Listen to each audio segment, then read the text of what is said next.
আমার সাথে সকলে আওয়াজ দিয়ে বলেন, আমাদের সৃষ্টিকর্তা কে? আমাদের এই জীবন দান করেছেন কে? নির্দিষ্ট মেয়াদ শেষে আবার মৃত্যু দান করবেন কে?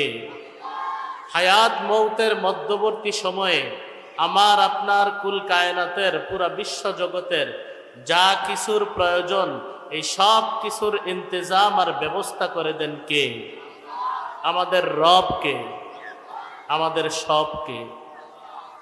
রব বলা হয় এমন এক সত্তাকে, মনোযোগ দিয়ে শুনবেন, রব বলা হয় এমন এক সত্তাকে যখন যিনি মাখলুকের যখন যা যেই পরিমাণ যেই কোয়ালিটির আসবাব প্রয়োজন হয়, মাখলুকের যখন যা যেই পরিমাণ যেই কোয়ালিটির আসবাব প্রয়োজন হয় তখন তা সেই পরিমাণ সেই কোয়ালিটির আসবাব আর উপকরণ ইন্তজাম আর ব্যবস্থা করে দেন যেই সত্তা, তাকে বলা হয় রব।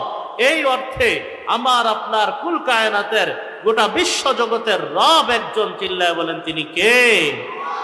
এই জন্য আমাদের স্লোগান হলো আল্লাহ আমার রব, তিনি আমার সব। ঠিক কিনা বলেন? আল্লাহ তাআলা আমাদেরকে লালন পালন করেন, তিনি আমাদেরকে রিজিক দান করেন, তিনি আমাদের সব কিছুর ইন্তজাম করে দেন। পিতা মাতা সন্তান যখন সম্ভাবনা দেখা দেয়, দুনিয়াতে আসার যখন সম্ভাবনা তৈরি হয়, আত্মীয় স্বজন পিতা মাতা সবাই দেখবেন বিভিন্ন ফিকির করা শুরু করে।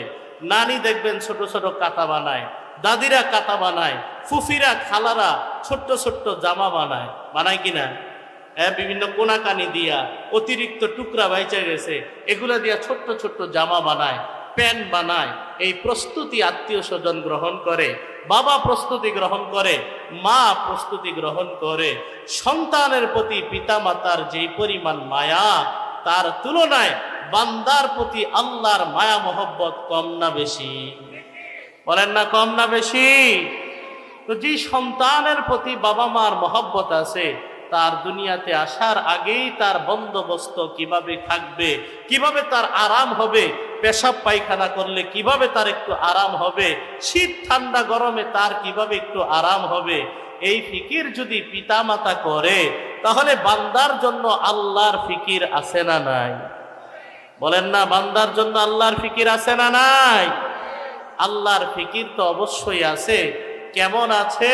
ওই যে আল্লাহ তাআলা বান্দার আরামের যত কিছু প্রয়োজন হবে, বান্দা কি খাবে না খাবে, দুনিয়ায় কি পরিমাণ গ্রাস গ্রহণ করবে, কি পরিমাণ লোকমা সে খাবে, দুনিয়াতে আসার পর কি পরিমাণ সম্পদের মালিক সে হবে, আল্লাহ এই সব কিছুর ফায়সালা করে রাখেন আসমান জমিন সৃষ্টি করার 50,000 বছর আগে। সুবহানাল্লাহ!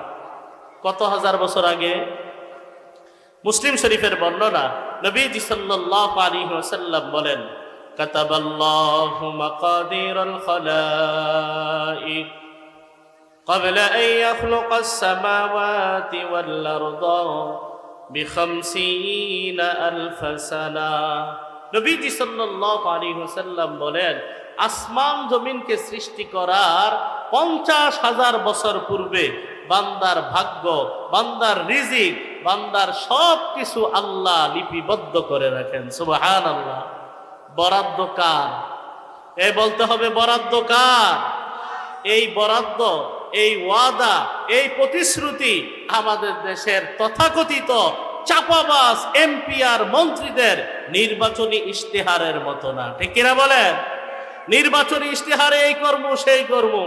এক এলাকার এমপি সাহেব নাকি ওই এলাকায় আইসা, মাহফিলে আইসা ঘোষণা দিছে, আপনারা আমাকে সবাই ভোট দিবেন, আগামী ইলেকশনে আমি নির্বাচিত হলে আপনাদের সকলকে বাস দিব। কি দিব? বাস দিব। কেন বাস দিবে? ওই এলাকায় সাকু আছে না, সাকু, এগুলা বানানোর জন্য বাসের প্রয়োজন হয়। তো এলাকাবাসীর বক্তব্য হলো, যেই চরিত্র, ওই এলাকাবাসীর বক্তব্য হলো, এই এমপির চরিত্র আসলেই এমন, নির্বাচিত হওয়ার পর এলাকার মানুষকে আসলেই বাস দিচ্ছে। তাহলে বলেন তো, আল্লাহর ওয়াদা, আল্লাহর প্রতিশ্রুতি, আল্লাহর বরাদ্দ, এটা কি দুনিয়ার মানুষের এই চাপাবাজি বরাদ্দের মতো? আল্লাহ বলেন, লা তাবদীলা লিকালিমাতিল্লাহ আল্লাহ বলেন দুনিয়ার সব কিছু উল্টাপাল্টা হয়ে যেতে পারে, বুলেট মিস হয়ে যেতে পারে, আল্লাহর সিদ্ধান্তের কোনো পরিবর্তন নাই। আল্লাহ যা বরাদ্দ করবেন তার মধ্যে কোনো পরিবর্তন নাই, পরিবর্ধন নাই, ঠিক কিনা বলেন? তাহলে আল্লাহ তাআলা বরাদ্দ করেছেন কত হাজার বছর আগে বলেন তো? 50 না, 50,000 বছর আগে আল্লাহ বরাদ্দ করে রেখেছেন বান্দা কি খাবে না খাবে, এই সব কিছুর ইন্তজাম আল্লাহ করে রেখেছেন 50,000 বছর আগে। সুবহানাল্লাহ। বরাদ্দ হলো এত বছর আগে। এবার সন্তান যখন মায়ের গর্ভে আসে, আল্লাহ পাক রব্বুল আলামিন ওই বরাদ্দটাকে আবারও নবায়ন করেন। সুবহানাল্লাহ। যে বরাদ্দ হয়ে আছে সেটাকে কি করেন? আবার রিনিউ করেন, এটাকে আবার একটু নবায়ন করেন যাতে তাজা থাকে, এটা যেন কোনো ভুল ভ্রান্তি না হয়, এটার মধ্যে যেন কোনো কম বেশি না হয়। আবারও নবায়ন হয় সন্তান যখন মায়ের গর্ভে আসে। সুবহানাল্লাহ। নবীজি সাল্লাল্লাহু আলাইহি সাল্লাম বলেন, ইন্না আহাদাকুম ইউজমাউ খালকুহু ফি বাতনি উম্মিহি 40 ইয়াওমান নুতফা সুম্মা ইয়াকুনু আলাকাতান মিসলা যালিক সুম্মা ইয়াকুনু মুদগাতান মিসলা যালিক। আল্লাহর নবী সাল্লাল্লাহু আলাইহি ওয়াসাল্লাম বলেন, তোমাদের সৃষ্টির প্রক্রিয়াটা কেমন জানো? তোমরা যখন তোমাদের মায়ের গর্ভে থাকো, প্রথম 40 দিন তোমাদের অতিবাহিত হয় এমন অবস্থায় যে তোমরা নাপাক পানি হয়ে থাকো, প্রথম 40 দিন। পরের 40 দিন অতিবাহিত হয় তোমরা রক্তের টুকরা অবস্থায় থাকো। পরের 40 দিন অতিবাহিত হয় তোমরা গোস্তের টুকরা হিসাবে অতিবাহিত করো। 340 বা 120 দিন, 4 মাস যাওয়ার পরে আল্লাহ নবী বলেন, আল্লাহর পক্ষ থেকে একজন ফেরেশতা এই বাচ্চার কাছে আইসা, এই ফেরেশতা বাচ্চার দেহের মধ্যে প্রাণের সঞ্চার করে দেয়। সুবহানাল্লাহ। তাহলে প্রাণের সঞ্চার হয়ে গেল, হার্টবিট শুরু হয়ে গেল, নড়াচড়া শুরু হয়ে গেল। এবার মা বোনেরা দেখবেন টের পায়, হ্যাঁ, এদিক দিয়া লাথি মারে, ওদিক দিয়া যায়, একবার এদিক দিয়া ভারী হয়, আবার ওদিক দিয়া কেমন যেন ধাক্কা মারে। এই নড়াচড়া হয় কি হয় না? এগুলা 4 মাস পরে হয়, 120 দিন পরে হয়। নবীজি সাল্লাল্লাহু আলাইহি সাল্লাম বলেন, তার হায়াত দেওয়ার পরে, তার প্রাণের সঞ্চার হওয়ার পরে আল্লাহ তাআলা ফেরেশতাকে নির্দেশ করেন, সুম্মা ইউমারু বিআরবা'i কালিমাত। আল্লাহ নবী বলেন, ফেরেশতাকে নির্দেশ দেওয়া হয়, ও ফেরেশতা, আমার বান্দার কপালের মধ্যে 4টা জিনিস লিখে দাও। 1 নাম্বার বিকাতবি রিজকিহি। আল্লাহ বলেন, বান্দা দুনিয়া আসার পর কি পরিমাণ সম্পদের মালিক হবে, কয় লোকমা খাবার খাবে, এই রিজিকটা তার জন্য সুনির্ধারিতভাবে লিখে দাও। সুবহানাল্লাহ। তাহলে এখানেও 4 জিনিসের মধ্যে সর্বপ্রথম রিজিকের কথা আছে। তাহলে বরাদ্দ হলো সৃষ্টির জগতের, আসমান জমিন সৃষ্টি করার 50,000 বছর আগে। সেই বরাদ্দ আবার নবায়ন হলো মায়ের গর্ভে আসার পরে। বলেন তো, এই বরাদ্দ কি কখনো মিস হবে? আল্লাহ তাআলা আমাদের রিজিক দাতা, রিজিক হিসাবে আমার জন্য যা বরাদ্দ রেখেছেন এটা কোশ্চিন কালেও মিস হবে না। নবীজি সাল্লাল্লাহু আলাইহি ওয়াসাল্লাম হাদিস শরীফে ইরশাদ করেন, ইন্নান নাফসা লান তামুতা হাত্তা তাস্তাকমিলা রিজকাহা। আল্লাহ নবী বলেন, কোন মানুষ তার জন্য বরাদ্দ রিজিক পূর্ণ মাত্রায় গ্রহণ করার আগ পর্যন্ত, কোন মানুষ তার জন্য বরাদ্দ 1 লুকমা খাবার থাকতেও তার মরণ হবে না। সুবহানাল্লাহ। 1 লুকমা খাবারও বাকি আছে, ততক্ষণ পর্যন্ত তার মরণ হবে না, যতক্ষণ পর্যন্ত সে তার বরাদ্দ রিজিকের সর্বশেষ লুকমাটা না খাবে।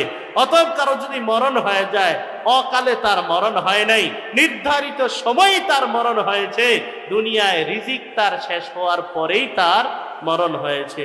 এই হাদিস দ্বারা আরেকটা জিনিস বোঝা যায়, সেটা হলো আমার জন্য বরাদ্দ যা আছে সেটা আমার ভাগ্যে আসবেই আসবে, ঠিক কিনা বলেন? যদি থাকে নসিবে এমনি এমনি আসিবে। আমার ভাগ্যে যা নাই, হাজারো চালাকি কইরা, হাজারো বাটপারি কইরা, হাজারো টেন্ডারবাজি কইরা, রাতারাতি আঙ্গুল ফুইলা কলা গাছ হয়ে যাওয়ার ধান্দা কইরা 1 লোকমা খাবার বরাদ্দের চাইতে বেশি কেউ গ্রহণ করতে পারবে না, ঠিক কিনা বলে? রিজিক যা আছে তা আসবেই, যা নাই হাজারো চালাকি কইরা সেটা আনা যাবে না। আল্লাহ পাক রব্বুল আলামিন সূরা হুদের 6 নম্বর আয়াতে ঘোষণা করেন, ওয়ামা মিন দাব্বাতিন ফিল আরদি ইল্লা আলাল্লাহি রিজকুহা। আল্লাহ বলেন, আসমানের নিচে জমিনের উপরে যত প্রাণী আছে, বিচরণশীল যত প্রাণী আছে, সব প্রাণী রিজিকের জিম্মাদারি আমি আল্লাহ নিজের উপরে নিয়ে নিলাম। সুবহানাল্লাহ। এখন আমার মনে হতে পারে আমার ব্যবসা আমাকে খাওয়ায়, আমার চাকরি আমাকে খাওয়ায়, আমার পরিশ্রম আমাকে খাওয়ায়। আল্লাহ বলেন না, কশ্চিন কালেও না। সূরা আনকাবুতের 60 নম্বর আয়াতে আল্লাহ বলেন, ওয়াকাইম মিন দাব্বাতিন লা তাহমিলু রিজকাহা। আল্লাহ বলেন, বান্দা, দুনিয়ার মধ্যে কত প্রাণী এমন আছে যে প্রাণীগুলা তার রিজিকের কোনো ধান্দা করে না। বনের দিকে তাকায় দেখেন, এক একটা হাতি এক এক বেলা কয়েক মন খাবার গ্রহণ করে।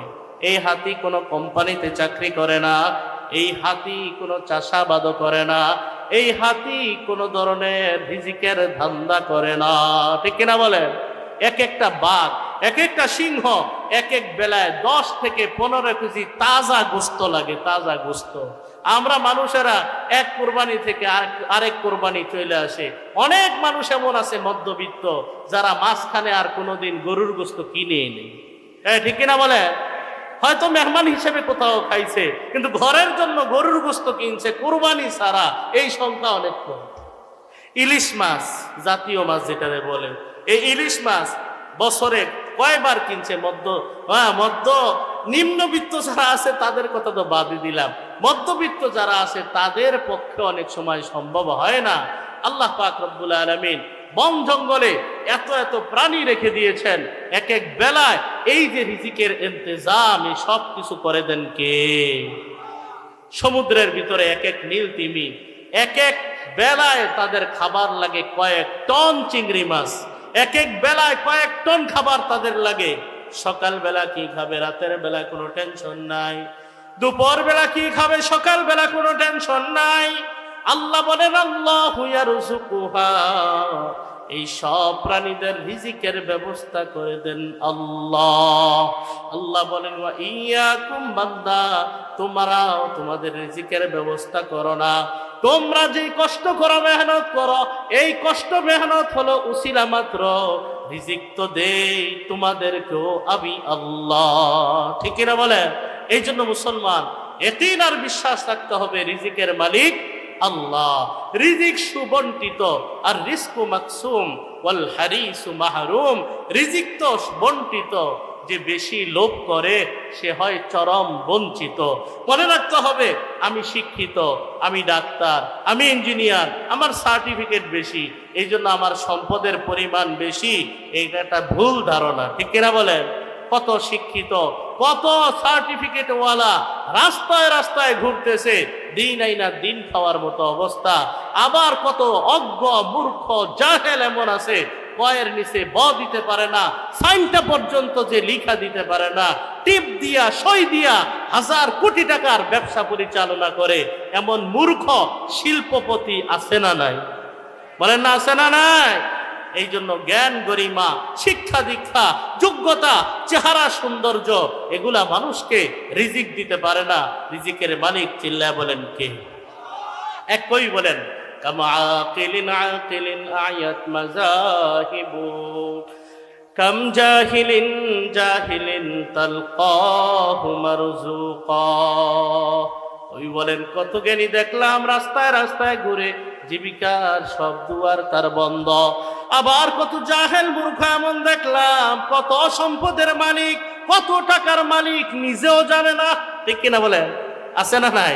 আরে আমাদের বাংলাদেশও আনাচে কানাচে ঘুরে দেখবেন, এত এত বড় লোক আছে, কত সম্পদের মালিক, নিজেও জানে না। অথচ নিজের পড়ালেখা তেমন কিছু নাই, বড় বড় ডিগ্রিদারীরা পিছনে ঘুরতেছে আর সার সার বলতেছে। আছে না নাই? এই জন্য মুসলমান ইয়াকিন আর বিশ্বাস স্থাপন করে নিতে হবে, আকীদা বিশুদ্ধ করে নিতে হবে, রিজিকের মালিক আল্লাহ। রিজিকের মালিক কে? তবে জীবনে চলার পথে সব সময় একরকম হবে না, উত্থান পতন জীবনে আছে না নাই? আপনি যতদিন যেভাবে চান জীবনে সবকিছু সেভাবে হবে না। হাজারো পরিকল্পনা করি, কিন্তু পরিকল্পনা দিন শেষে বাস্তবায়ন হয় আল্লাহর। ঠিক কিনা বলে? এই জন্য জীবনে বিপদ আপদ আসবে, উত্থান পতন আসবে, রিজিকের পেরেশানি আসবে। এই রিজিকের পেরেশানি যদি দূর করতে চাই, রিজিকে যদি বরকত আনতে চাই, বরকতওয়ালা একটা ঘর যদি সাজাইতে চাই, সংক্ষেপে আমি কয়েকটা আমলের কথা বলবো, শুনবেন তো ইনশাল্লাহ? এখনো যারা আশেপাশে আছেন, আমি আবারও সকলের প্রতি অনুরোধ জানাবো, মুফতি আরিফ বিন হাবিব সাহেব কাছাকাছি চলে এসেছেন, কতক্ষণ পরেই চলে আসবেন, একটু পরেই চলে আসবেন। মেহরবানি করে এই ফাঁকা জায়গাগুলো পূরণ করেন। তাহলে রিজিকের পেরেশানি, রিজিকে বরকতের জন্য কয়েকটা আমলের কথা বলবো। এক নাম্বার আমল হলো সদা সর্বদা আল্লাহর ভয় নিয়ে থাকা, তাকওয়ার দৌলত অর্জন করা। সফরে থাকি, হজরে থাকি, বাড়িতে থাকি আর গাড়িতে থাকি, হাটে থাকি আর মাঠে থাকি, আড়ালে আবডালে, প্রকাশ্যে গোপনে, সামনে পিছনে, সব সময় ভয় করব আমরা একজনকে, তিনি কে? এর নাম হলো তাকওয়া। আল্লাহ পাক রব্বুল আলামিন সূরা আরাফের এক আয়াতে বলেন, ওয়ালাউ আন্না আহলাল কুরা আমানু ওয়াত্তাকাউ লাফাতাহনা আলাইহিম বারাকাতিম মিনাস সামাই ওয়াল আরদ। আল্লাহ বলেন, আমার জনপদবাসী, আমার বান্দারা যদি ঈমান আনার পর তাকওয়ার সাথে চলতো, আমি আল্লাহকে যথাযথ ভয় করে চলতো, আমি আল্লাহ আসমান জমিনের বরকতের যত দুয়ার আছে সব দুয়ার তাদের জন্য খুলে দিতাম। সুবহানাল্লাহ। কিন্তু বান্দা তাকওয়ার প্রমাণ দিতে পারে না, আমি আল্লাহকে যে ভয় করে এই প্রমাণ সে রাখতে পারে না।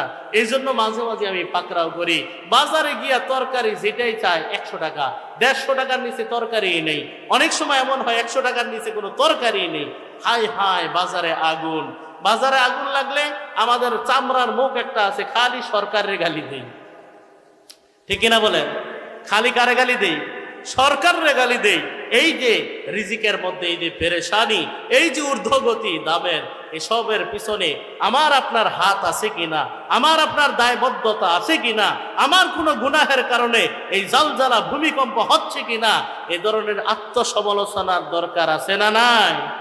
ইশারা খালি আরেকজনের দিকে, দেখছস তোর কারণেই এটা হয়েছে, কে ইশারা এদিকে হইতে পারে না? আত্মসমালোচনা করতে হবে যে হয়তো এই ঘটনা, হয়তো এই দুর্ভিক্ষ, হয়তো এই অভাব অনটন, সমাজের এই বিশৃঙ্খলা হয়তো আমার পাপের কারণে। এই জন্য শুধরানো দরকার সর্বপ্রথম নিজে, ঠিক কিনা বলেন? নিজের বাতি আগে জ্বালানো দরকার, এরপরে মানুষের বাতির ফিকির করি। তাহলে আল্লাহ তাআলা এই আয়াতে বললেন, বান্দা যদি তাকওয়ার প্রমাণ দিতে পারে, আমি আল্লাহ আসমান জমিনের বরকতের যত দুয়ার আছে সব দুয়ার তাদের জন্য খুলে দিতাম। সুবহানাল্লাহ। সূরা তালাকের এক আয়াতে আল্লাহ বলেন, ওয়া মাইয়াত্তাকিল্লাহ ইয়াজআল লাহু মাখরাজা।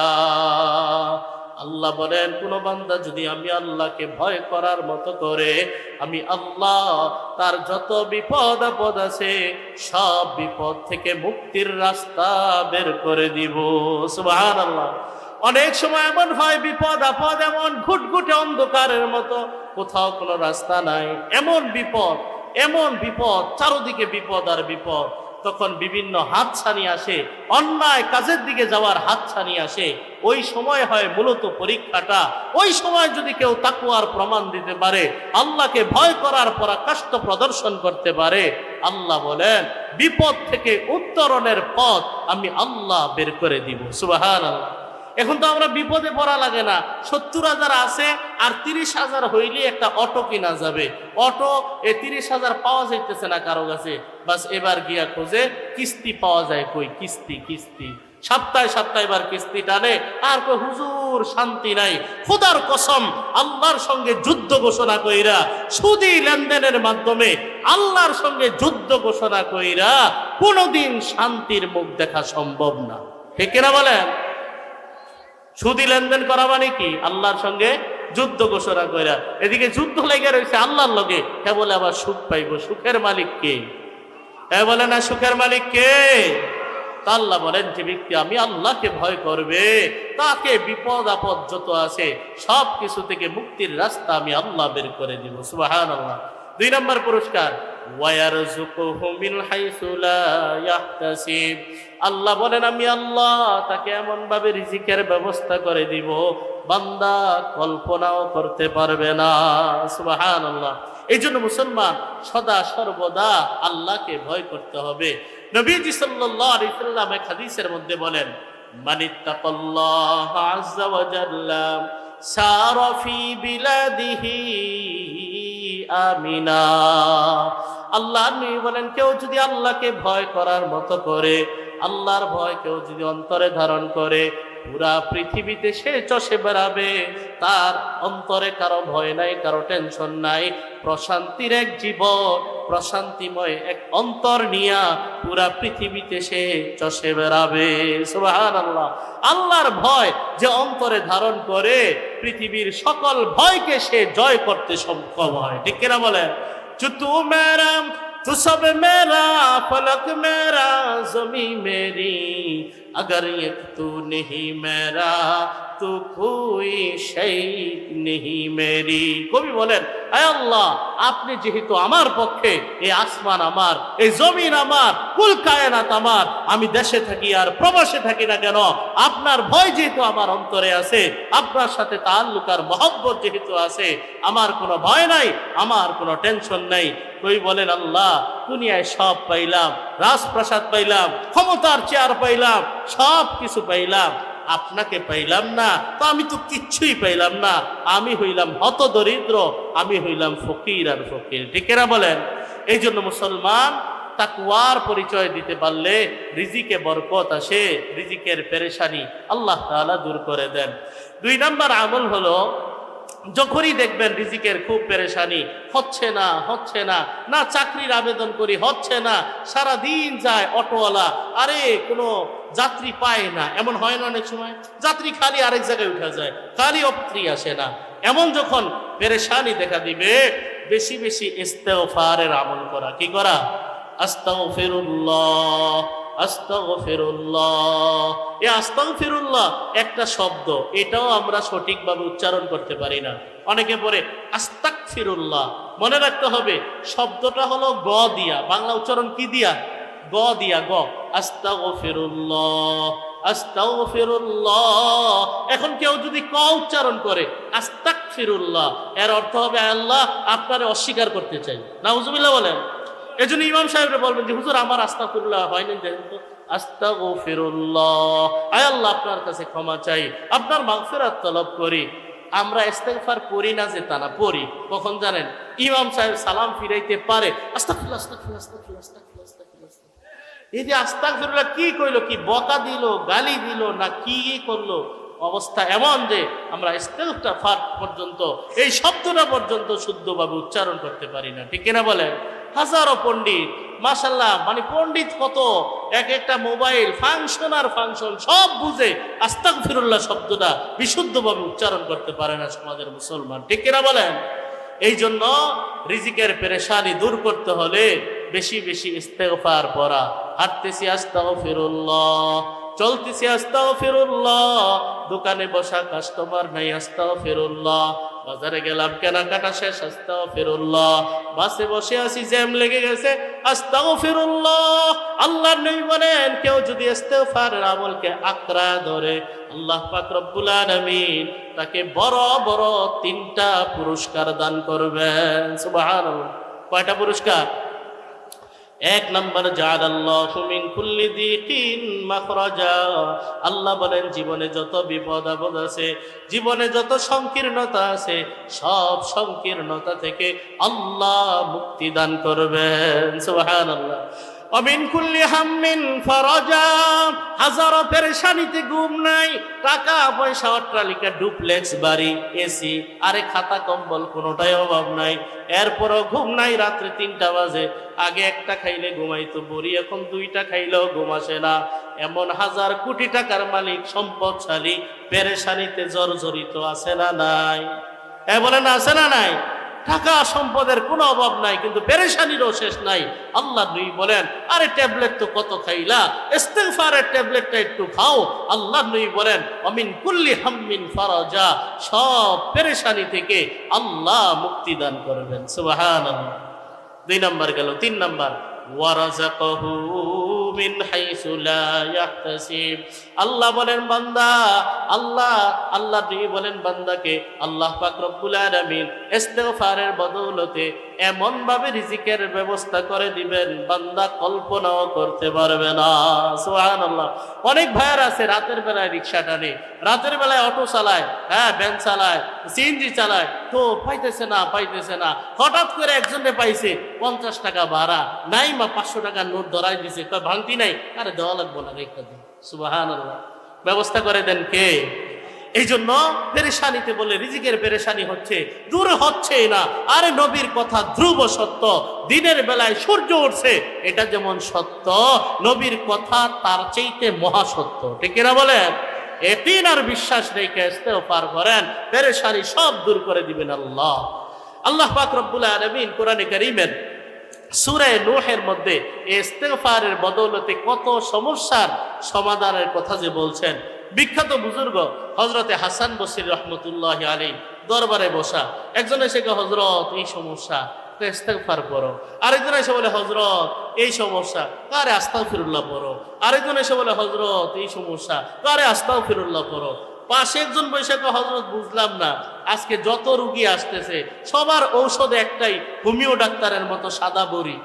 হ্যাঁ, সবাইরই সাদা বড়ি ধরাই, কি ব্যাপার বুঝলাম না কিছু। তিনি বলেন, আরে বেটা, এই পর্যন্ত যত রোগী আসছে সব রোগীর ঔষধ আল্লাহই তো বলে দিয়েছেন আস্তাগফিরুল্লাহ। সুবহানাল্লাহ। আল্লাহ তাআলা বলেন, ইস্তাগফিরু রাব্বাকুম ইন্নাহু কানা গাফফারা। আল্লাহ বলেন তোমরা তোমাদের রবের কাছে ক্ষমা চাও। 1 নাম্বার পুরস্কার, তোমাদের রব বড় ক্ষমাশীল, অতিশয় ক্ষমাশীল। ক্ষমা চাওয়ার মতো যদি চাইতে পারো, আল্লাহ তোমাদের জীবনের সব গুনাহ মাফ করে দিবেন। সুবহানাল্লাহ। এই হলো 1 নাম্বার পুরস্কার। 2 নাম্বার পুরস্কার, ইউরসিলিস সামাআ আলাইকুম মিদরারা। আল্লাহ বলেন জমিন ফেটে চৌচির হয়ে যায়, কৃষকের মাথায় হাত, আরে এত ইনভেস্ট করলাম, এত পরিশ্রম করলাম, এত মেহনত করলাম, মাঝামাঝি সময়ে আইসা বুঝি পানির অভাবে সবকিছু শেষ হয়ে যাবে। ডিপের মধ্যেও পানি নাই, নালার মধ্যেও পানি নাই, এমন খা অবস্থা, জমিন ফেটে চৌচির হয়ে যায়। হয় কি হয় না? অনেক সময় এমন হয়, অনাবৃষ্টির কারণে খা করে জমিন ফেটে চৌচির, কৃষকের মাথায় হাত। আল্লাহ তাআলা বলেন ইস্তিগফারের আমল বাড়ায় দাও, আল্লাহ তাআলা প্রয়োজন পরিমাণ মুষলধারে বৃষ্টি তোমাদেরকে পাঠায়া দিবেন। সুবহানাল্লাহ। এখন আমরা করি কি, বৃষ্টি হয় না দেখে ব্যাঙ্গের সাথে ব্যাঙ্গে বিয়া দেয়, ব্যাঙ্গের সাথে ব্যাঙ্গে বিয়া দিয়া কয় বৃষ্টি হবে। নাউজুবিল্লাহ বলেন। এগুলা কুসংস্কার, এগুলা কুরীতি, এগুলার সাথে ইসলামের কোনো ধরনের সম্পর্ক নাই। ঠিক কিনা বলেন? 2 নাম্বার সমস্যা। 3 নাম্বার সমস্যার সমাধান, সম্পদের মালিক কে? বলেন সম্পদের মালিক কে? সম্পদে বরকত দেওয়ারও মালিক কে? ব্যবসা করতে গেলে উত্থান পতন আছে না নাই? সব সময় খালি মিষ্টি খাইবেন, কষ্ট করবেন না। ইসলামের থিওরি এটা না। ইসলামের থিওরি হলো আল গুনমু বিল গুরমি, মিষ্টি খাইবা কষ্ট করতে হবে, এটা হলো ইসলামের নীতি। মিষ্টি খাইবা কি করতে হবে? কষ্ট কর। খালি ব্যবসায় লাভ গণবেন বৈশা লস হবে না, এমনটা না। লসের ব্যবসার মধ্যে উত্থান পতন আছে না নাই? এক জুতা দোকানদারের ভিতরে দোকানে ঢুকে আমি বললাম, কি ব্যাপার ভাই, এই ছবি টাকা আমগো খাজা বাবার কানাইছেন কে? ব্যবসায় বরকত আসার জন্য। নাউজুবিল্লাহ বলেন। নবীজি সাল্লাল্লাহু আলাইহি সাল্লাম বলেন, যেই ঘরের ভিতরে মূর্তি থাকবে, যেই ঘরের ভিতরে কুকুর থাকবে, ওই ঘরে রহমতের ফেরেশতা, বরকতের ফেরেশতা প্রবেশ করবে না। আর উনি খাজা বাবার ছবি দিয়া ব্যবসায় বরকত আনতে চাইতেছে। নাউজুবিল্লাহ বলেন। আল্লাহ পাক রব্বুল আলামিন বলেন ইস্তিগফারের আমল বাড়ায় দাও, ওয়ায়ুমদিদকুম বিআমওয়াল। আল্লাহ বলেন সম্পদের মাধ্যমে আল্লাহ তোমাদেরকে সাহায্য করবেন। সুবহানাল্লাহ। সন্তান দেওয়ার মালিক কে? বলেন সন্তান দেওয়ার মালিক কে? ইয়াহাবু লিমান ইয়াশাউ ইনাসা ওয়া ইয়াহাবু লিমান ইয়াশাউ যুকুর আও ইউযাওয়িজুহুম যুকরানা ওয়া ইনাসা ওয়া ইয়াজআলু মান ইয়াশাউ আকীমা। আল্লাহ বলেন তিনি যাকে চান কন্যা দান করেন, যাকে চান পুত্র সন্তান দান করেন, যাকে চান কন্যাও দেন, পুত্রও দেন, জোড়ায় জোড়ায় দেন, একসাথে সাইডটাও দেন। ঠিক কিনা বলেন? আবার আল্লাহ যাকে ইচ্ছা থাকে বন্দা বানায় রাখেন, ছেলেও দেয় না, মেয়েও দেয় না। এই সব খেলা কার হাতে? কোন জিন্দা পীর পারে না, মুর্দা পীর পারে না, খাজা বাবাই পারে না। সন্তান গিয়া মাজারে চাইলো, আল্লাহ মাফ করুক, সাথে সাথে মুশরিক আর বেঈমান হয়ে গেল। ঠিক কিনা বলেন? এই জন্য সাবধান মুসলমান, সন্তান দেওয়ার মালিক আল্লাহ। আল্লাহ বলেন ইস্তেগফারের আমল বাড়ায় দাও, আমি কথা দিলাম যদি কপালে থাকে, ওয়া বানিন, সন্তানের মাধ্যমে আল্লাহ তোমাদেরকে সাহায্য করবেন। সুবহানাল্লাহ। 5 নাম্বার সমস্যার সমাধান, বাগ বাগিচা করে ফলমূল হয় না। গত বছর কত সুন্দর কাঁঠাল হইছে, এই বছর কাঁঠাল ধরে না। আরে কি যে হইছে, মানুষের কি নজরে লাগলো নাকি? লিচু গাছে আগে লিচু ধরতো, এখন আর লিচুই ধরে না। পোকা মাকড়ে সব খায়া ফেলে, কীটনাশক দিতে দিতে। আরে ফল তো ফল, পাতা শুদ্ধা ছিদ্র করে ফেলছে সব। হয় কি হয় না? সব কিছুর ইন্তজাম করে, ইমানদার একবার আল্লাহকে ডাক দেয় না। আল্লাহ বলে ইস্তিগফারের আমল বাড়ায় দাও, ওয়াজআল লাকুম জান্নাতিন ওয়াজআল লাকুম আনহারা। আল্লাহ বলেন ইস্তিগফারের বদৌলতে সুজলা সফলা, ফুলে ফলে সুশোভিত বাগানের ব্যবস্থা আল্লাহ করে দিবেন। সুবহানাল্লাহ। এই জন্য মুসলমান, ইস্তিগফারের মধ্যে আছে হাজারো সমস্যার সমাধান। তাহলে 2 নম্বর আমল বললাম, বেশি বেশি ইস্তিগফার করা। পারবো তো ইনশাআল্লাহ? বলে না, পারবো তো ইনশাআল্লাহ? 1 নম্বর আমল বললাম, সদা সর্বদা তাকওয়ার সাথে চলা। 2 নম্বর বললাম, বেশি বেশি ইস্তিগফারের আমল করা। 3 নম্বর যে আমলের কথা বলবো, এটা সবার জন্য প্রযোজ্য না। এটা একটু মধ্যবিত্ত বা উচ্চবিত্ত যারা আছে, তারা যদি অর্থনৈতিক পেরেশানি দূর করতে চায়, তাহলে এই আমলটা করতে পারে। আচ্ছা বলেন তো, সবার অর্থনৈতিক পেরেশানি কি একরকম? যে 1000 কোটি টাকার মালিক, তার সমস্যা হলো কয়েকশো কোটি টাকা। কারণ হ্যাঁ যদি নেন দে ভাই, ধরেন আপনি 5000 টাকা ধরেন, একটা সান্ত্বনা দিলেন, হ্যাঁ সান্ত্বনা পাবে না হাসবে? 1000 কোটি টাকার মালিক যে, তার সমস্যা হলো কয়েকশো কোটি টাকার। কয়েকশো কোটি টাকার মালিক যে, তার সমস্যা হলো কোটি টাকার। কোটি টাকার মালিক যে, তার সমস্যা হলো লাখ টাকার। আরে লাখ টাকাওয়ালা যে, তার সমস্যা হলো 1000 টাকার। ঠিক কিনা বলেন? তো মধ্যবিত্ত যারা আছে, উচ্চবিত্ত যারা আছে, অনেক সময় এমন হয় জমিটা বিক্রি হইতেছে না, খালি পেস লেগে যায়, খালিয়া মিডিয়াদের ঝামেলা, দালালদের ঝামেলা, কোনো ক্রমেই বেচা হচ্ছে না। বিক্রি করতে পারলে মোটামুটি একটা বৈধভাবে আমি 50 লাখ টাকা পাইতাম, 40 লাখ টাকা পাইতাম। এ ধরনের পেসে, এই ধরনের সমস্যায় আমরা পড়ি কিনা? বলেন না, পড়ি কিনা? নবীজি সাল্লাল্লাহু আলাইহি সাল্লাম বলেন, একের পর এক তোমরা হজ এবং উমরা পালন করো। হজ এবং উমরা দরিদ্রতা দূর করে দেয়, গুনাহ মাফ করে দেয়। কামারের দোকানে হাপড় যেভাবে মরিচিকা দূর করে দেয়, হজ এবং উমরা গুনাহ তো দূর করে দেয়, দরিদ্রতা দূর করে দিয়ে, অসচ্ছলতা দূর করে দিয়ে, সেভাবেই সচ্ছলতা নিয়ে আসে। সুবহানাল্লাহ। এখন বলবেন যে হুজুর, একবারে তো যাইতে পারি না, আবার বারবার হজ উমরা কেমনে করা? আর যদি যাদের দিল তৈরি হয়ে গেছে, যাদেরকে আল্লাহ কবুল কইরা নিছে, আমি আমার জীবনে এক বেটারে দেখছিলাম যে বলছে, হুজুর আজকে রাতে আমার ফ্লাইট, দোয়া করবেন, আমি আজকে উমরায় গেলে আমার 63 নাম্বার উমরা হবে। কয় নাম্বার উমরা? আমি তো তাকায় রয়েছি, কি ব্যাপার, আপনার বয়স কত? কয় তো 36 37 বছর। এত অল্প বয়সে আপনি 63 বার উমরা? আমি করেন কি? হাবের সাহেব মানুষ, হেফখানায় পড়ায়, হাবের সাহেব মানুষ, মোল্লা মানুষ, হুজুর মানুষ। তো বললাম কেমনে 63 বার উমরা কেমনে করলেন? হজ করছে 5-7 বার। হুজুর, মক্কা মদিনার প্রতি আমার এই ধরনের একটা বেকারারি, এমন ধরনের একটা অস্থিরতা তৈরি হয়ে গেছে, বছরে 2-3 বার হাজিরা না দিলে আমি থাকতেই পারি না। যখন আমার ব্যাকুলতা তৈরি হয়, আল্লাহ কিভাবে জানি ইন্তজাম করেই দেয়। সুবহানাল্লাহ। এই জন্য হজ এবং উমরা, মক্কা মদিনাটাই এমন জিনিস, 1 বার 2 বার 5 বার 10 বারে সত্যিকার আশিকিন যারা, তাদের তৃপ্তি হয় না, বারবার যেতে মন চায়। আল্লাহ ওটাকে মাসাবা বানাইছেন। মাসাবা মানি ম্যাগনেট, ফিরে আসার জায়গা, যেখানে বারবার টানে, বারবার টানে। এই জন্য মক্কা মদিনায় যারা মহব্বত আর এশকের সাথে সত্যিকার অর্থে যারা যেতে পারে, হ্যাঁ, তারা 1 বার 2 বারে সেখানে তৃপ্তি মিটে না, এই জন্য বারবার যেতে চায়। তাহলে বলছিলাম 3 নম্বর আমল হলো একের পর এক হজ এবং উমরা পালন করা। নবীজি সাল্লাল্লাহু আলাইহি সাল্লাম বলেন ফাইন্নাহুমা ইয়ানফিয়ানিল ফাকরা ওয়াজ-যুনুবা কামা ইয়ানফিল কিরু খামসাল হাদিদি ওয়াজ-যাহাবি ওয়াল ফিদ্দা। হজ এবং উমরা দরিদ্রতা দূর করে দেয়, মানুষের গুনাহ মাফ করে দেয়, এমন ভাবে হাপড় যেভাবে মরিচিকা দূর করে দেয়। সুবহানাল্লাহ। 4 নম্বর আমল হলো যখনই পেরেশানিতে পড়বো বেশি বেশি আল্লাহর কাছে দোয়া করা, কায়ে মনোবাক্যে দোয়া করা, একান্ত আলাপচারিতার মাধ্যমে দোয়া করা। নবীজি সাল্লাল্লাহু আলাইহি সাল্লাম সাহাবায়ে কেরামকে বলেন আলা আদুল্লুকুম আলা মা ইউনজিকুম মিন আদুবিকুম ওয়া ইউদিররু লাকুম আরযাকাকুম।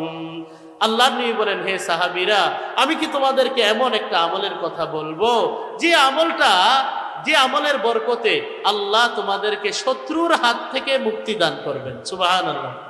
2 নাম্বার, তোমাদের রিজিকের পেরেশানি দূর করে দিবেন, রিজিকে বরকত দিয়ে দিবেন। এমন আমলের কথা কি বলবো? তো সাহাবায়ে কেরাম তো অস্থির হয়ে গেছেন, অবশ্যই বলেন। নবীজি সাল্লাল্লাহু আলাইহি সাল্লাম বলেন তাদউনাল্লাহা ফি লাইলিকুম ওয়া নাহারিকুম। আল্লাহর নবী বলেন দিনের বেলায় রাতের বেলায় যখনই সময় হয় আল্লাহর কাছে কায়ে মনোবাক্যে দোয়া করবা। ফাইন্নাদ দুআ সিলাহুল মুমিন। ইমানদারের সবচেয়ে মজবুত হাতিয়ারের নাম হলো দোয়া। ইমানদারের সবচেয়ে মজবুত হাতিয়ারের নাম কি? দোয়া। আমরা দোয়া করতে পারি না, আল্লাহর কাছে যে চাইবো ওই চাওয়ার মতো অবস্থা যোগ্যতা আমাদের নাই। নবীজি সাল্লাল্লাহু আলাইহি সাল্লাম বলেন কারো যদি দোয়া করার তৌফিক হয়, খালি যে সে দোয়া করতে পারে, হাত উঠাইলেই আর নামাইতে মন চায় না, এই দোয়া করার তৌফিক যদি কারো হয়, দুনিয়া আখিরাতের সকল কল্যাণ যেন তাকে দান করা হলো। সুবহানাল্লাহ। অনেকে এসে বলে হুজুর দোয়া তো করি, দোয়া তো কবুল হয় না, এত দোয়া করলাম, কই না দোয়া কবুল হয় না। আমার ছাদের উপরে মনে দোয়া যায় না, টিনের চাল এটা ভেদ কইরা আসমানের দিকে দোয়া মনে যায় না। এটা অনেকে এমন আপত্তি করে, যায় না কেন? দোয়া কবুলের শর্ত হলো মুখটা পবিত্র হওয়া লাগবে, পেটটা পবিত্র হওয়া লাগবে। হারাম খাইয়া দোয়া করলে এই দোয়া কশিন কালো কবুল হবে না। আপনারা জানেন হাদিসের মধ্যে আছে মুসাফিরের দোয়া এমন ভাবে কবুল হয় যে দোয়া করবে আর সাথে সাথে কবুল হয়ে যায়, ঠিক কিনা বলেন? তো নবীজি সাল্লাল্লাহু আলাইহি সাল্লাম এক মুসাফিরের কথা আলোচনা করলেন যে আশআসা আকবার, তার পুরা দেহের মধ্যে ধুলামালি অবস্থা, তার চুলগুলা এলোমেলো হয়ে রয়েছে। ইয়ামুদ্দু ইয়াদাইহি ইলাস সামা ইয়াকুলু ইয়া রাব্বি ইয়া রাব্বি। এই মুসাফির 2টা হাত আসমানের দিকে বাড়ায় কয় আল্লাহ আমার এটা লাগবে, আল্লাহ আমার সেটা লাগবে। তো মুসাফির মানুষ, দোয়া কবুল হওয়া এটা তার জন্য প্রাপ্য ছিল, দোয়া করার সঙ্গে সঙ্গে কবুল হয়ে যাওয়ার কথা ছিল। আল্লাহ নবী বলেন ওয়া মাতআমুহু হারাম ওয়া মালবাসুহু হারাম ওয়া গুযিয়া বিল হারাম আন্না ইউস্তাজাবু লিযালিকা। আল্লাহ নবী বলেন তার খাওয়াটা হারাম, তার পোশাকটা হারাম, তার চলন বলন সব কিছু হারাম নির্ভর।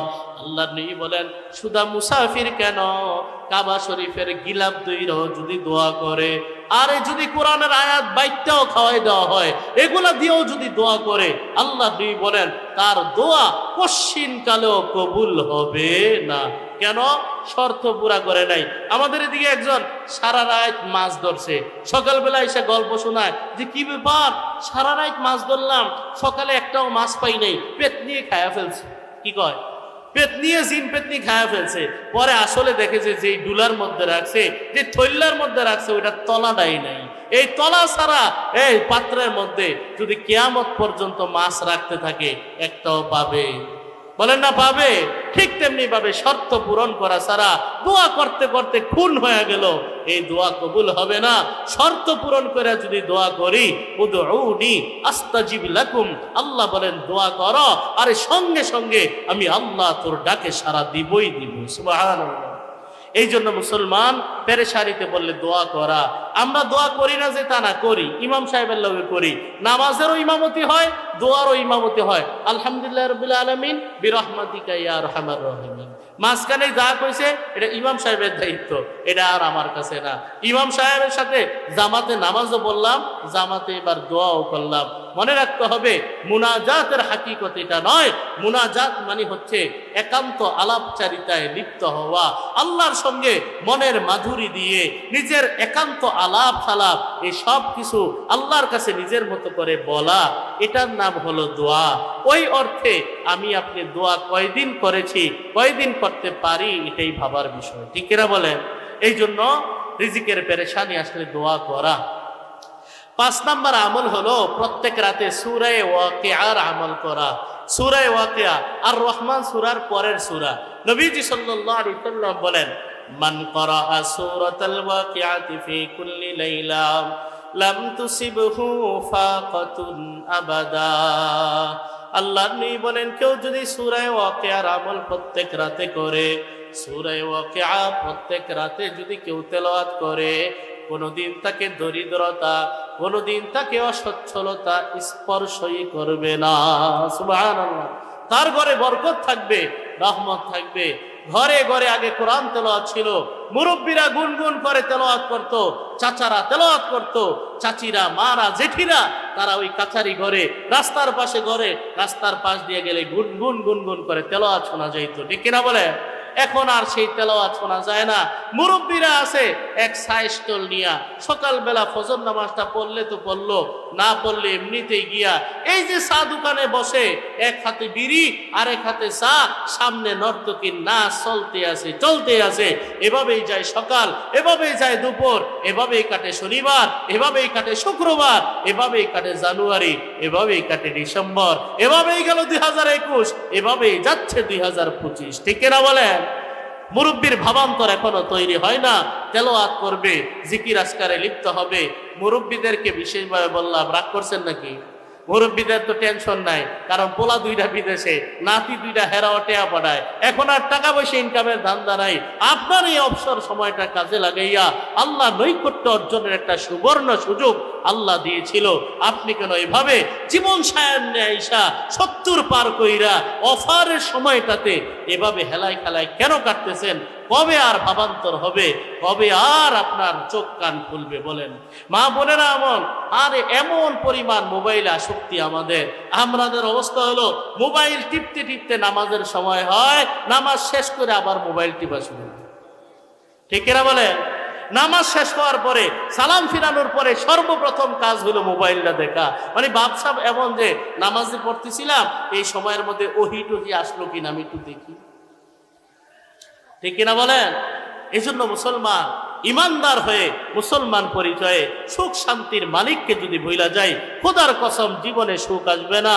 কোরআন তেলাওয়াত উঠে গেছে মুসলমানদের ঘর থেকে, বাহ্যিক চাকচিক্য তো আসলো, সুখ আর শান্তি কিন্তু আসে নাই। সুখ শান্তি যদি চাই, কোরআন তেলাওয়াত এটা করতে হবে। কোরআন এটা পইরা রইছে, পড়তে পড়তে বালু পড়তে পড়তে এটা আর এখন ধরাই যায় না। মা বাচ্চারে দিয়ে কয়, নে নে মুয়াজ্জিন সাহেবরে দিয়া এটা মসজিদে থুয়া দি।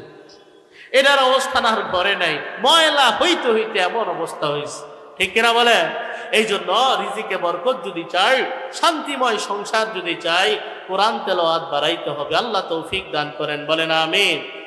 6 নম্বর আমল হলো আত্মীয়তার বন্ধন রক্ষা করা। নবীজি সাল্লাল্লাহু আলাইহি সাল্লাম বুখারী শরীফের বর্ণনা, সাহাবায়ে কেরামকে বললেন, মান সাররাহু আইয়ুবসাতা লাহু ফি রিজকিহি আও ইউনসা লাহু ফি আসারি। আল্লাহ নবী একটা শিরোনাম কায়েম করলেন, যে ব্যক্তি চায়, যে ব্যক্তির ভালো লাগে তার হায়াতে বরকত হোক, তার রিজিকে বরকত হোক। আচ্ছা বলেন তো, হায়াতে বরকত আসুক, রিজিকে বরকত আসুক, এটা আমরা চাই কি চাই না? তো নবী এভাবে একটা শিরোনাম কায়েম করে বলেন, কারো যদি এটা ভালো লাগে যে তার জীবনে বরকত আসুক, তার রিজিকে বরকত আসুক, সে যেন তার আত্মীয়তার বন্ধন রক্ষা করে। সুবহানাল্লাহ। আত্মীয়তার বন্ধন রক্ষা করলে, তাদের খোঁজ খবর নিলে ব্যালেন্স কইমা যাবে, টাকা কইমা যাবে। মেহমানদারি 2 দিন করলে, 3য় দিন থাকলে টেনশন বাইরে যায়, এত খাওয়া কে নেই, এখনো যায় না কেন? ঠিক কিনা বলেন? মেহমান খাওয়াইলে কমে না, মেহমান বরকত নিয়ে আসে। আত্মীয় স্বজনের খোঁজ খবর রাখলে কমে না, আল্লাহ রিজিকে বরকত দেন। নবী বলেন, যদি কেউ বরকত চায়, সে যেন আত্মীয়তার বন্ধন রক্ষা করে। আত্মীয়তার বন্ধন আমাদের মধ্যে কে বলছে নাই? আছে। আছে যেটা, সেটাকে বন্ধন বলে না, সেটাকে বলে তেলা মাথায় তেল দেওয়া। সেটাকে কি বলে? যে আমারে তেল দেয়, আমি হেরে তেল দিতে পারি। আত্মীয়দের মধ্যে যারা বড় লোক এদের মধ্যে রিলেশন। আর যার অর্থবিত্ত অবস্থা ভালো না, তার সাথে সম্পর্ক তেমন ভালো না। ঠিক কিনা বলেন? নবীজি সাল্লাল্লাহু আলাইহি সাল্লাম বলেন, লাইসাল ওয়াসিলু বিল মুকাফি। আল্লাহ নবী বলেন, তেলা মাথায় তেল দেওয়ার নাম আত্মীয়তার বন্ধন রক্ষাকারী নয়। ওয়ালাকিন্নাল ওয়াসিলাল্লাযী ইযা কুতিয়াত রাহিমুহু ওয়া সালাহা। আল্লাহ নবী বলেন, প্রকৃত অর্থে আত্মীয়তার বন্ধন রক্ষাকারী হলো ওই ব্যক্তি যার আত্মীয়তার বন্ধন ছিন্ন হয়, সে গিয়া তার বন্ধন জোড়া লাগায়। এটার নাম হলো আত্মীয়তার বন্ধন রক্ষা করা। এই অর্থে আমাদের কয়জনের মধ্যে এই গুণ আছে? আমরা নিজেরা হিসাব করলেই আমরা টের পাবো। আমরা হিসাব করি, আমার বাড়িতে 10 কেজি মিষ্টি আনছে, আমি যাইতে 8 কেজি না নিলে কেমন দেখা যায়। আমার মেয়ের বিয়েতে 5,000 দিছে, আমি কমপক্ষে 3,000 না দিলে কেমন দেখা যায়। এটা হলো আমাদের অবস্থা। ঠিক কিনা বলেন? আত্মীয়তার বন্ধন এটা নয়। আত্মীয়তার বন্ধন হলো, ফুফু আমার খবর নেয় না, আমি তার খবর নিলাম। মামা চাচা আমার খবর নেয় না, আমি নিজে গিয়া তার খবর নিলাম। এটার নাম হলো প্রকৃত অর্থে আত্মীয়তার বন্ধন রক্ষা করা। নবীজি সাল্লাল্লাহু আলাইহি সাল্লাম বলেন, আমার আদর্শ কি জানো? আমার আদর্শ হলো সিলমান কতআকা ওয়াফু আম্মান যালামাকা ওয়া আহসিন ইলা মান আসাআ ইলাইক। আল্লাহর নবী বলে, আমার আদর্শ হলো যে তোমার সাথে আত্মীয়তার বন্ধন ছিন্ন করে তুমি গিয়া জোড়া লাগাও। ওয়াফু আম্মান যালামাকা, তোমার সঙ্গে যে জুলুমের আচরণ করে তুমি তাকে মাফ করে দাও। ওয়া আহসিন ইলা মান আসাআ ইলাইক, তোমার সঙ্গে যে খারাপ আচরণ করে, তোমাকে যে একটা ইট মারে, জবাবে তুমি পাটকেল মারবা না, তুমি সুন্দর একটা আচরণ করে দাও। আল্লাহ নবী বলেন, এটাই হলো আমার আদর্শ। এই জন্য মুসলমান রিজিকের মধ্যে যদি বরকত চাই, তাহলে 6 নাম্বার আমল হলো আত্মীয়তার বন্ধন রক্ষা করা। আত্মীয়তার বন্ধন রক্ষা করলে রিজিকে অটোমেটিক বরকত হয়। মনে রাখতে হবে, আত্মীয়র মধ্যে সর্বপ্রথম সারিতে হলো পিতামাতা। সর্বপ্রথম তারা পিতামাতা। পিতামাতার খেদমত কইরা আজ পর্যন্ত কেউ ঠকে নাই, পিতামাতাকে বেশি দিয়া আজ পর্যন্ত কেউ ঠকে নাই। 3 পোলা, পিতামাতা বুড়া হয়ে গেছে, এখন লজিং বানায়া দিছে।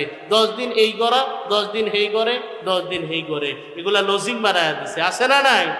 যদি বাস্তবে অসচ্ছল হয় এভাবে ঠিক আছে, কিন্তু যদি সচ্ছল হয় তাহলে পিতা মাতাকে এভাবে লজিং মাস্টারি কইরা, লজিং সিস্টেম কইরা এভাবে ভাগ করা, এটা পিতা মাতার জন্য লাঞ্ছনাদায়ক। ঠিক এরা বলেন? বরং প্রতিযোগিতা থাকবে যে আমার মা অসুস্থ হয়েছে, এবারের খেদমতটা আমি একা করবো, ভাই আপনি দিতে পারবেন না, আমি এবারের খেদমতটা করবো। হওয়া দরকার ছিল এটা না। হিসাব করে 775 টাকা করে 3 ভাগ করলে বাস 233 টাকা 50 পয়সা পড়ে। বুঝে নাই? হিসাব করে বাড়ে পালায়, আবার পরের বার গিয়া দেয়, খোটা দেয়। হ্যাঁ, গতবার এভাবে আমি করছিলাম, এবারও আমার উপরে ভাগ দিছস। আছে না নাই? সাবধান, এগুলা পিতা মাতাকে এভাবে দিয়া কেউ আজ পর্যন্ত পিতা মাতার জন্য খরচ কইরা ঠকে নাই। আত্মীয়তার বন্ধন রক্ষা করতে গিয়া টাকা পয়সা খরচ কইরা কেউ ঠকে নাই। নবীর বাণী আমি বললাম, আমি ভবিষ্যৎবাণী করলাম, আত্মীয়তার বন্ধন রক্ষা করবা, রিজিকে বরকত হবে, হায়াতে আল্লাহ তাআলা বরকত দান করবেন। এই গেল 6 নাম্বার আমল। 7 নাম্বার আমল হলো, রিজিকের পেরেশানি যখনই দেখা দিবে, সচ্ছলতা সামর্থ্য অনুযায়ী আপনি দান সদকা করবেন। দান সদকা করলেও আল্লাহ তাআলা রিজিকে বরকত দান করেন, রিজিকের পেরেশানি দূর করে দেন। আল্লাহ পাক রব্বুল আলামিন কোরআনে কারীমের এক আয়াতে বলেন, ওয়ামা আনফাকতুম মিন খাইরিন ফাহুয়া ইউখলিফু।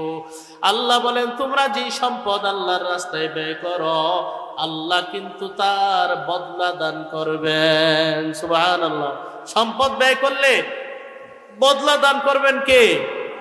তো সম্পদ দান করলাম 500 টাকা, আল্লাহ কি বদলাও দিব 500 টাকাই নাকি? হ্যাঁ, বিখ্যাত দানবীর হাতেম তাই সম্পর্কে একটা গল্প আছে। এমন এক লোক আইসা বলে যে, হুজুর আমার কিছু চিনি লাগবে, চিনি। হাতেম তাই তার খাদেমরা বলে এই হারে একটা চিনির বস্তা দিয়া দে। বউ কয় আচ্ছা আপনার কাম কাজ কিছু বুঝলাম না, লোকটা চাইলো একটু চিনি, আপনি দিয়া দিলেন চিনির বস্তা। হাতেম তাই বলে আরে তুমি বুঝো না, সে তো চাইছে তার অবস্থান অনুযায়ী, আমি তো দিব আমার অবস্থান অনুযায়ী, বান্দা তো দান করবে তার সামর্থ্য অনুযায়ী, আল্লাহ তো দিবেন আল্লাহর শান অনুযায়ী। ঠিক কিনা বলেন? নবীজি সাল্লাল্লাহু আলাইহি সাল্লাম বলেন মান তাসাদ্দাকা বিআদলি তামরাতিন মিন কাসবিন তাইয়িবিন ওয়ালা ইয়াকবালুল্লাহু ইল্লা তাইয়িবা ইয়াকবালুহাল্লাহু বিয়ামিনিহি থুম্মা ইউরাব্বিহা কামা ইউরাব্বি আহাদুকুম ফুলুওয়া হাত্তা তাকুনা মিসলাল জাবাল। আল্লাহর নবী বলেন কেউ যদি হালাল সম্পদ থেকে একটা খেজুর পরিমাণ দান করে, কথার কথা 10 টাকা, একটা খেজুরের দাম কত হয়? 10 টাকা 15 টাকা। নবীজি সাল্লাল্লাহু আলাইহি ওয়াসাল্লাম বলেন টাকাটা যদি খালি হালাল হয়, আল্লাহ পাক রব্বুল আলামিন তার এই দানটাকে তার কুদরতি ডান হাত দ্বারা কবুল করেন। সুবহানাল্লাহ। সুম্মা ইউরাব্বিহা কামা ইউরাব্বি আহাদুকুম ফুলুওয়া।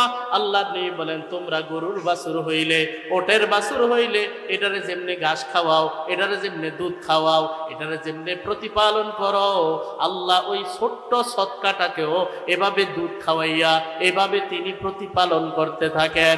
আল্লাহর প্রতিপালন বান্দা ছোট্ট একটা বাছুরকে প্রতিপালন কইরা এত শেয়ানা বানায় ফেলে, আল্লাহর প্রতিপালন কেমন হয়? নবী বলেন ছোট্ট এই দানটা বাড়তে বাড়তে হাত্তা তাকুনা মিসলাল জাবাল, ওই ছোট্ট দানটা পাহাড় পরিমাণ হয়ে যায়। বান্দা অবাক হয়ে যাবে, আল্লাহ এই পাহাড় পরিমাণ সম্পদ, এই পাহাড় পরিমাণ সব কি আমার? তোরে, আমি তো এত দান করি নাই। ওই যে মসজিদে শুক্রবারে দান বাক্সে কেউ বাহবা দেয় নাই, কেউ নারে তকবীরও দেয় নাই, কেউ মারহাবাও দেয় নাই। 10 টাকা যে চুপে চুপে দান করছিলা, ইখলাসের সাথে যে দিছিলা না, ওইটাই আল্লাহ লালন পালন কইরা প্রতিপালন কইরা পাহাড় পরিমাণ সব বানায় ফেলছে। সুবহানাল্লাহ। এই জন্য দান সৎকা করা। আল্লাহ পাক রব্বুল আলামিন কোরআনে কারীমের আরেক আয়াতে বলেন ওয়ামা আতাইতুম মির রিবাল লিয়ারবুয়া ফি আমওয়ালিন নাস। আল্লাহ বলেন তোমরা সুদি যেই লেনদেন করো সম্পদ বাড়ানোর জন্য, রাতারাতি আঙ্গুল ফুইলা কলা গাছ হয়ে যায়, সুদি লেনদেন এমন ভয়াবহ লেনদেন হয়ে গেছে। 15 লাখ টাকা এগুলার একটু লাইরা সাইরা খায়। কি করে? কয়েন লাই কি করে খায়? লাইরা সেরা মানে ওই যে একটা অ্যাকাউন্টে রাইখা দিছিলাম, ওখান থেকে কিছু দেয় প্রতি মাসে, ওইটাই খাই। কি দেয়? ইন্টারেস্ট দেয়। কি দেয়? ইন্টারেস্ট। নর্মালাইজেশন করার জন্য সুদখোর এর কয় ইন্টারেস্ট খোর। এখন মানে নর্মালাইজেশন করার জন্য জঘন্য এই শব্দটাকে বানায় বলছে। কি এ সমাজে এমন অনেক পেশা আছে, আগে কইতো দালাল, এখন কয় মিডিয়া। কি কয়? দালাল করলে শরম লাগে, এখন কয় মিডিয়া। এগুলো নর্মালাইজেশন করার জন্য এই শব্দগুলা প্রয়োগ করা হয়। তো আল্লাহ বলেন আরে 3 বছরে 3 লাখ রে লাইরা সেরা 9 লাখ কইরা ফেললা, তুই মনে করছো খুব বাইরে গেছো না, খুব বাড়ছে না? আল্লাহ বলেন ফালা ইয়ারবু ইনদাল্লাহ, আল্লাহর দৃষ্টিতে সম্পদ বাড়ে নাই। এখন অনেক আজকাল করে হুজুর আপনারা যে কি বয়ান করেন, আমি দেখি আমার এলাকার সুদি মাহাজন যেটা, এটা ভিতরেও টাইলস লাগাইছে, বাইরেও টাইলস লাগাইছে, এসিতে ঘুমায়, আপনারা খালি বয়ান করেন যে সুদ খাইলে বলে কিছু হয় না। মনে রাখতে হবে ফালা ইয়ারবু ইনদাল্লাহর অর্থ কি? আল্লাহ বলেন আল্লাহর দৃষ্টিতে সম্পদ বাড়ে নাই, মানে আল্লাহ তার জীবনে বরকত কি জিনিস সেটা থেকে ধ্বংস করে দিবেন। আল্লাহর যুদ্ধ কামান দেওয়া হয় না, আল্লাহর যুদ্ধ সৈন্যবাহিনী দেওয়া হয় না, আল্লাহ কোনো বাহিনী পাঠাবেন না। আল্লাহর যুদ্ধ হলো ইয়ামহাকুল্লাহুর রিবা, সুদের সাথে যার সংযুক্তি থাকবে, যার সংশ্লিষ্টতা থাকবে, তার জীবনে কোনো বরকত থাকবে না, তার হায়াতে বরকত থাকবে না, 14 সিঁড়িতে কোনো আলেম বের হবে না। দেখবেন এটা হলো কি? এটা হলো আল্লাহর যুদ্ধ, এটাই হলো আল্লাহর যুদ্ধ। আপনি মনে করেন টাইলসের ভিতরে, আরে আমাদের কুমিল্লার আনিসুর রহমান আশরাফ হিসাব সুন্দর বলেন, আরে টাইলসের মধ্যে তো মানুষ মুতে। টাইলস এটা কি? টাইলসের মধ্যে মানুষ মুতে। টাইলসের মধ্যে থাকতে পারলো হ্যাঁ সফল হয়ে গেছে। আল্লাহ বলেন ফালা ইয়ারবু ইনদাল্লাহ। তুমি যতই দেখো না কেন রাতারাতি আঙ্গুল ফুইলা কলা গাছ হয়ে গেছে, আমি আল্লাহর কাছে তার সম্পদ বাড়ে নাই। ওয়া মা আতাইতুম মিন যাকাতিন তুরিদুনা ওয়াজহাল্লাহ, আর তোমরা যে দান সদকা আল্লাহর সন্তুষ্টির জন্য করো, আল্লাহ বলেন ফাউলাইকা হুমুল মুদঈফুন, আল্লাহ তাদেরকে বহুগুণ বাড়ায় দিবেন, দুনিয়াতেও দিবেন আখিরাতেও দিবেন। সুবহানাল্লাহ। এই জন্য 7 নাম্বার আমল বললাম, সাধ্য অনুযায়ী কি করা? দান সদকা করা। আচ্ছা, একটা চমৎকার হাদিস শুনাই। নবীজি সাল্লাল্লাহু আলাইহি সাল্লাম বলেন, মা মিন ইয়াউমিন ইউসবিহুল ইবাদু ফীহি ইল্লা মালাকান ইয়ানজিলানি মিনাস সামা। আল্লাহ নবী বলেন, প্রত্যেকদিন সকাল বেলায় আমরা যখন সকাল বেলায় উপনীত হই, আসমান থেকে 2 জন ফেরেশতা দুনিয়ায় আসে। একজন ফেরেশতা আল্লাহর কাছে দোয়া করে, আল্লাহ গতকালকে মাহফিল হইছিল, আল্লাহুম্মা আতি মুনফিকান খলাফা, আয় আল্লাহ আপনার যেই বান্দা আপনার রাস্তায় খরচ করলো, আপনার দিনের জন্য খরচ করলো, আমি দোয়া করলাম আপনি তাকে উত্তম বদলা দান করেন। সুবহানাল্লাহ। প্রত্যেকদিন সকালে একজন ফেরেশতা এভাবে দোয়া করে, আর একজন ফেরেশতা বলে, আল্লাহুম্মা আতি মুমসিকান তালাফা, আয় আল্লাহ আপনার অমুক বান্দা কাষ্টার কাষ্টা, এমন কৃপণ এমন বখিল, যাকাত আদায় করে না, সদকায়ে ফিতরে দেয় না, আর যাকাত দেওয়ার ভয়ে উমরায় চলে যায়। এমন বহু হাজী সাহেব আছে না নাই? যাকাত হিসাব করতে গেলে হবে প্রায় 1 কোটি টাকা, উমরা করতে লাগে ভিআইপি ক্লাসে 2.5 লাখ টাকা, মাঝখান দিয়ে আবার ফুটানি তো লাগবে, ফুটানি দেয় কেমনে? 2 লাখ টাকার কাপড় দিয়া, সেটা আবার সিরিয়াল দইরা দেখাইয়া বিশাল দানবীর, ওই সিরিয়াল ধরতে গিয়া মাঝে মাঝে আবার মানুষ মারাও পড়ে। ঠিক এরা বলে? অনেক জাকাত, অনেক শিল্পপতি এমন আছে জাকাত দেওয়ার ডরে উমরায় চলে যায় রমজান, আছে এমন আছে। তো আল্লাহ নবী বলেন, সকালবেলা এই ফেরেশতা ঈশা বদদোয়া করেন, আল্লাহুম্মা আতি মুমসিকান তালাফা, আয় আল্লাহ আপনার যেই বান্দা আপনার সম্পদ পাইয়া, আপনার দেওয়া আমানত পাইয়াও আপনার রাস্তায় খরচ করলো না, ওয়াজিব গুলো আদায় করলো না, ফরজ যাকাত আদায় করলো না, আয় আল্লাহ আপনি তার সম্পদকে ধ্বংস করে দেন। বলেন নাউজুবিল্লাহ। মনে রাখতে হবে, যাকাত, ওয়াজিব, সদকায়ে ফিতির এগুলা হলো সাবানের পানির মতো, এগুলা হলো ময়লার মতো। কিসের মতো? ময়লার মতো। এগুলা যত কাছরাইবে তত ময়লা দূর হইয়া কাপড় তত পিওর থাকবে। আর কেউ যদি কয় না তুই খালি ধুবি, ধুইয়া ময়লা যা আছে এগুলো আমারে দিবি, এগুলা আমার কাপড়ের মধ্যে লাগাবো, এই কাপড় কি টেকসই থাকবে না? 2 দিনের মধ্যে ছিঁড়ে যাবে। হ্যাঁ, ঠিক তেমনি ভাবে সম্পদের যাকাত যারা আদায় করবে না, সম্পদের ওয়াজিব সদকা যারা আদায় করবে না, এমনি ভাবে সাধারণ দান ক্ষেত্র যে কৃপণতা করবে, ওই ফেরেশতার বদদোয়া তার কাজে লাগবে। আল্লাহর ফেরেশতা বলে, আয় আল্লাহ আপনি আপনার এই বান্দা যে দিল না, আটকায় রাখলো, দিতে খুব কষ্ট লাগে। অনেক দানবীর, অনেক বড় বড় শিল্পপতি আছে। হ্যাঁ, আমার চেনা জানা একজন ছিল, গরিব হয়ে গেছে, আগে অনেক বড় লোক ছিল, এখন গরিব হইয়া 3টা বাড়ির মালিক। গরিব হইয়া কি হয়েছে? 3টা বাড়ির মালিক। এখন উনি বিশাল একটা ব্যাপারে, একটা প্রজেক্টের ব্যাপারে দান সদকা উঠানো হইতেছে। উনি 100 টাকা দান করছেন। কত? 100 টাকা দান কইরা এটার আবার স্লিপ গুরুত্ব সহকারে বুঝে নিছে। কথা বুঝে আসছে? এই জন্য দান সদকা করা 7 নাম্বার আমল বললাম, দান সদকা করা। 8 নাম্বার আমল হলো নিয়ামত পাইয়া নিয়ামতের শুকরিয়া আদায় করবো কার? অনেকে আছে দেখবেন মাশাআল্লাহ ভালো খায়, ভালো পরে, ভালো চলে, বেশ আরামে আছে, কিন্তু এরপরও না না ও না চলে না, গলা হুগায়। আছে না নাই? বলেন আছে না নাই? এই গলা হুগাইন না স্বভাব, এগুলো মারাত্মক খারাপ। আল্লাহ তাআলা বলেন, লাইন শাকারতুম লাযিদান্নাকুম ওয়া লাইন কাফারতুম ইন আযাবি লাশাদীদ। আল্লাহ বলেন, বান্দা নিয়ামত পাইয়া নিয়ামতের শুকরিয়া আদায় করবা, কথা দিলাম, ওয়াদা দিলাম, প্রতিশ্রুতি দিলাম, অবশ্যই অবশ্যই আমি আল্লাহ তোমাদের নিয়ামত বাড়া দিব। সুবহানাল্লাহ।